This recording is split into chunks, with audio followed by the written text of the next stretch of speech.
Hello बच्चों, कैसे हो आप सभी। आशा करती हूँ आप सभी स्वस्थ होंगे। चलिए आज की वर्कशीट शुरू करते हैं बेटा। आज हमारी दिनांक है 5 अगस्त 2021 और DI द्वारा दी गई वर्कशीट नंबर 39A और 39B, जिसमें हमारी 39A है हिंदी की और 39B है हमारी EVS की, यानी हमारे आसपास की। तो बेटा इसी वीडियो में आपकी दोनों वर्कशीट कराई जाएंगी, तो बने रहिए वीडियो में।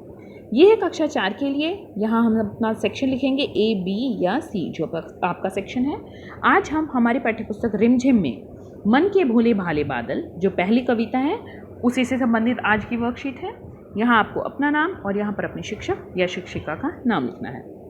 बच्चों, हमने कविता मन के भोले भाले बादल पढ़ी, जिसे पढ़कर हमें बहुत मज़ा आया। आज हम कविता से कुछ नया सीखेंगे। प्रश्न 1, कविता मन के भोले भाले बादल से अपनी पसंद की किन्हीं 4 पंक्तियों को सुंदर लेख में लिखिए। तो यहाँ पर बेटा आप अपनी पुस्तक उठाइए, पाठ्य पुस्तक, और उसमें से कोई 4 लाइनें, कोई 4 पंक्तियाँ यहाँ पर आपको लिखनी है। तो आप उसको सुंदर लेख में अच्छी राइटिंग में लिखेंगे। जैसे आप शुरू वाले में ही लाइन है, झब्बर झब्बर बालों वाले गुब्बारे से गालों वाले, लगे दौड़ने आसमान में झूम झूम कर काले बादल।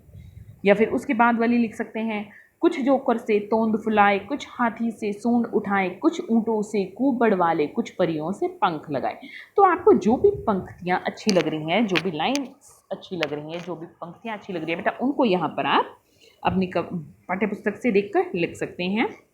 चलिए मैं लिख देती हूँ, आप दूसरी भी लिख सकते हैं, ठीक है। झब्बर झब्बर झब्बर झब्बर बालों वाले,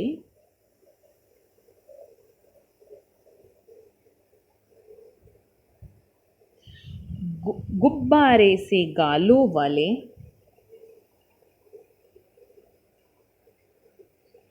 गुब्बारे से गालों वाले, लगे दौड़ने आसमान में, लगे दौड़ने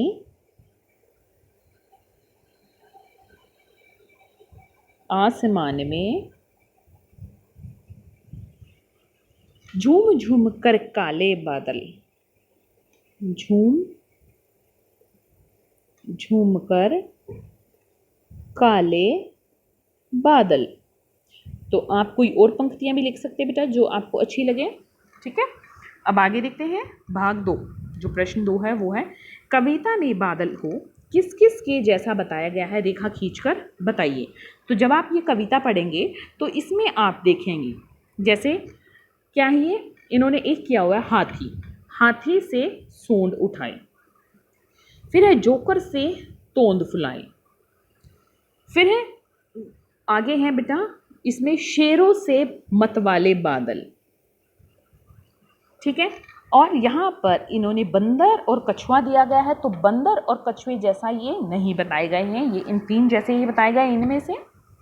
आगे बेटा प्रश्न 3, नीचे दिए गए प्रश्नों को बोलकर पढ़िए तथा सही उत्तर के सामने सही का निशान लगाइए। तो क्या है देखते हैं।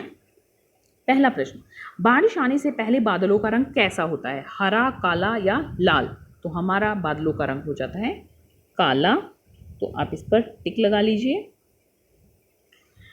ख प्रश्न है, बादल को किसके गालों जैसे बताया गया है। तो किसके गालों जैसे बताया गया है, गुब्बारे से गालों वाले।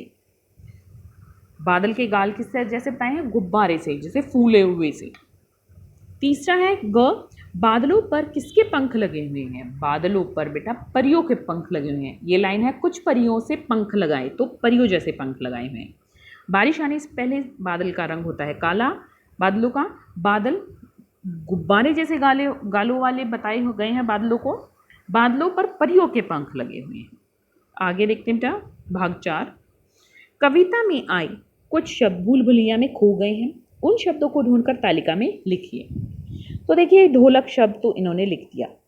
अब जो कविता में शब्द आए हैं हमें वो लिखने हैं।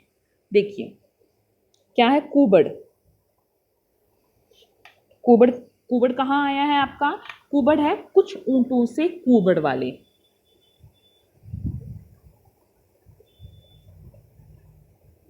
कुबड़। फिर है बेटा भोले भाले।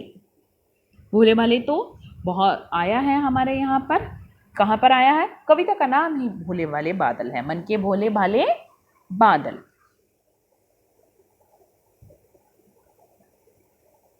भोले भाले। आगे देखते हैं तोंद। अब तोंद कहाँ पर आया है बेटा? कुछ जौकर से तोंद फुलाए। उसके बाद है हमारा, यहाँ पर आप देख सकते हैं नदी। बाढ़ नदी नालों में लाते, बाढ़ नदी नालों में लाते, तो हमारा यहाँ पर एक नदी शब्द भी है और नदी है यहाँ पर इस तरह से। अगर आपको कोई और शब्द दिख रहे हैं तो आप वो भी ढूंढ सकते हैं। अभिभावकों के लिए सुझाव कि बच्चों को बताइए कि हमें जानवरों को तंग नहीं करना चाहिए, बल्कि हमें उनके साथ प्यार से व्यवहार करना चाहिए। तो बच्चों, आपको कार्यपत्रिका मज़ेदार लगी ना? अब झटपट बताइए कि आज आपने क्या नया सीखा। आज का कोविड का मैसेज है कि हमें अपने हाथों को साबुन और पानी से नियमित रूप से धोना चाहिए, तभी हम कोरोना से सुरक्षित रह सकते हैं। बेटा हिंदी की वर्कशीट यहीं पर ख़त्म हो रही है। अब देखते हैं अपनी ईवीएस की वर्कशीट। ये देखिए, ये है हमारी ईवीएस की वर्कशीट। इसमें क्या है?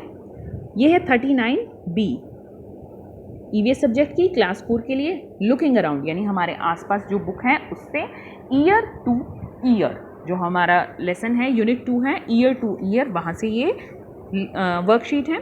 यहाँ आपको अपना नेम और यहाँ अपने टीचर का नेम लिखना है। ज़रा ध्यान से सुनिए।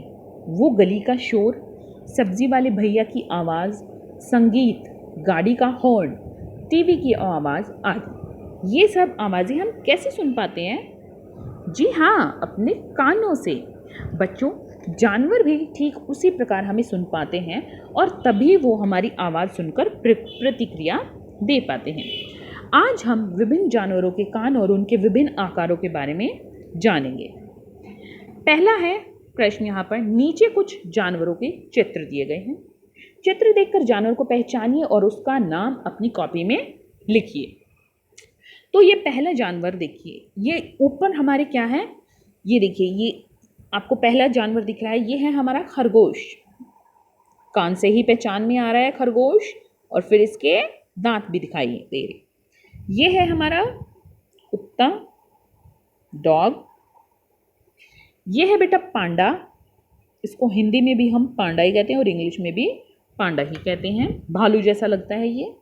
ये है गाय, हाथी, और फिर है सुअर, पिग। खरगोश रैबिट, डॉग कुत्ता, पांडा पांडा, काऊ गाय, एलिफेंट हाथी, सुअर पिग। प्रश्न 2 बच्चों, जिस प्रकार हम जानवरों को उनकी खाल से पहचान लेते हैं, ठीक उसी प्रकार उनके कान भी उनकी पहचान का हिस्सा होते हैं। नीचे जानवरों के कानों से संबंधित कुछ पंक्तियां दी गई हैं। इन्हें पढ़कर जानवर का नाम पहचानिए और संकेत बॉक्स में से छांटकर अपनी कॉपी में लिखिए। तो क्या क्या है संकेत बॉक्स में? कुत्ता, हाथी, खरगोश, बकरी। सबसे पहले है कि इस जानवर के कान पंखे जैसे होते हैं। देखिए बेटा, ऊपर देखते हैं हम थोड़ा सा। यहाँ पर जो आपको हाथी दिख रहा है, हाथी के कान इतने बड़े बड़े से होते हैं, ये पंखे जैसे दिखाई देते हैं। तो सबसे पहले का हमारा है हाथी। दूसरा है जिसके कान सिर के ऊपर होते हैं। तो अगर आप बकरी का चित्र देखेंगे तो बकरी के कान सिर के ऊपर होते हैं, वो खड़े रहते हैं, तो बकरी के कान सिर के ऊपर होते हैं। तीसरा है बेटा जिस जानवर जिसके कान पत्ते जैसे आकार के होते हैं। यहाँ पर आप खरगोश के कान देखिए, पत्ते जैसे लंबे लंबे होते हैं। अगला है जानवर जिसके कान दोनों ओर होते हैं। तो यहाँ पर ये कुत्ते के कान देखिए, ये सिर है इसका और सिर के दोनों तरफ होते हैं, तो कुत्ते के कान हमारे दोनों तरफ होते हैं। जिसके कान पंखे जैसे होते हैं हाथी, जिसके कान सिर के दोनों ओर होते हैं बकरी, जिसके कान पत्ते के आकार के होते हैं खरगोश, और जिसके कान सिर के दोनों ओर होते हैं बेटा कुत्ता। प्रश्न 3 बच्चों, क्या आप जानते हैं कि सभी जानवरों के कान नहीं होते? कुछ जानवर ऐसे भी होते हैं जिनके कान दिखाई नहीं देते, पर वे भी फिर भी सुन सकते हैं। नीचे हमने सभी जानवरों के कान हटा दिए हैं। अब आप इन जानवरों को देखकर पहचानिए और तालिका में लिखिए कि किसके कान होते हैं और किसके नहीं। तो सबसे पहले है बिल्ली। बिल्ली के हम ऐसे कान बना सकते हैं। तो बिल्ली क्या है? जानवर, वो जानवर है जिसके कान होते हैं। हाथी के इसके सांप के कान हमें नहीं दिखाई देते। बिल्ली के कान दिखाई देते हैं, सांप के कान दिखाई नहीं देते। कछुए के हमें कान है जो वो भी नहीं दिखाई देते। मेंढक के कान भी हमें दिखाई नहीं देते। आगे है घोड़ा। घोड़े के हमें यहाँ पर इस प्रकार से कान दिखाई देते हैं। आगे है डॉल्फिन। डॉल्फिन के भी हमें कान नहीं दिखाई देते। बेटा सुनते तो ये सभी जानवर हैं, लेकिन कुछ जानवर ऐसे होते हैं जिनके कान हमें दिखाई देते हैं बाहर, जिनके और कुछ ऐसे होते हैं जिनके कान नहीं दिखाई देते। तो बाहर दिखाई देते हैं बिल्ली और घोड़े के, और इनमें से जो जानवर जिनके कान बाहर दिखाई नहीं देते वो है सांप, कछुआ, डॉल्फिन और मेंढक। एक्टिविटी है घर में उपलब्ध कागज़ों की सहायता से अपने मनपसंद जानवर का मुखौटा बनाइए। अभिभावकों के लिए सुझाव है कि बच्चे के मनपसंद जानवर का मुखौटा बनाने में उसकी सहायता कीजिए। आज का कोविड का मैसेज है कि जब भी हम घर से बाहर जाएं हमें सोशल डिस्टेंस मेंटेन रखना चाहिए, तभी हम कोरोना को हरा सकते हैं। आज की वर्कशीट यहीं पर खत्म होती है बेटा, फिर मिलते हैं एक नई वर्कशीट के साथ। तब तक के लिए अपना ध्यान रखना। धन्यवाद।